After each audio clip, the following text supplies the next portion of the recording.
आगे बढ़ते हैं। अगली बड़ी खबर नोएडा से सामने आ रही है, जहां पर आतिशज़दगी की खबर है। नोएडा की एक सोसाइटी में आग की खबर है। सेक्टर 75 में शदीद आग लगी है। बताया जा रहा है कि आईवी काउंटी के सोसाइटी में आग लगने का वाकया पेश आया है। 12वें फ्लोर के फ्लैट में आग लगी है। तो नोएडा की सोसाइटी में भड़की आग। बताते चले कि ये तस्वीरों से आप अंदाजा लगा सकते हैं कि जबरदस्त आतिशज़दगी देखी जा रही है।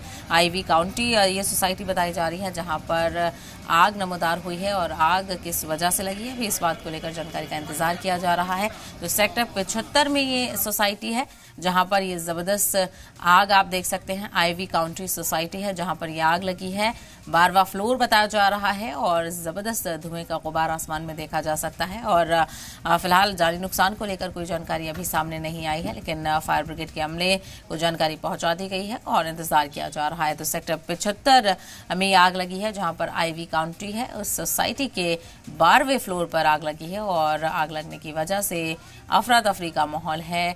जो सोसाइटी के लोग हैं वो बाहर सड़क पर निकल आए हैं और एक अफरा तफरी और एक बेचैनी देखने को मिल रही है। तो आए दिनों शदीद गर्मी की वजह से भी आग के वाकयात देखे जा रहे हैं।